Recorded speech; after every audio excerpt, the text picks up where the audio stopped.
মাসের শুরুতেই বেড়েছিল 387 টাকা, শেষ না হতেই আবারও বাড়ানো হলো 212 টাকা গ্যাসের দাম। ঠিক আছে, আগে বাড়ছিল 387 টাকা, এখন আবার বাড়ানো হলো 212 টাকা। টোটালি ধরেন 600 টাকা বাড়তি। তো এখন কি করবেন? একে তো হাতে হারিকেন ধরা দেওয়া হয়েছে, এখন বাসটা দেওয়ার বাকি ছিল, এই বাসটাও দিয়ে দিছে। আবার এদিকে বলা হচ্ছে সংসদে দেশের মজুদ গ্যাস দিয়ে 12 বৎসর পর্যন্ত চাহিদা মেটানো সম্ভব। ভালো তো, তবে গ্যাসের দাম বেশি। পাবলিক খাও, বেশি বেশি করে খাও, ফ্যামিলি কার্ড খাও।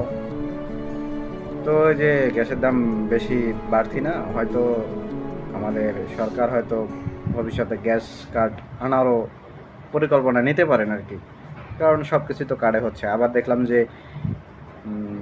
স্বাস্থ্য খাতেও কার্ড আসতে শুরু করছে, ই কার্ড। তো এটার মাধ্যমে আপনারা মানে সুন্দরভাবে স্বাস্থ্য সেবা নিতে পারবেন। আর কিছু আছে হয়তো, আপনারা ভালো করে দেখবেন বিষয়টা।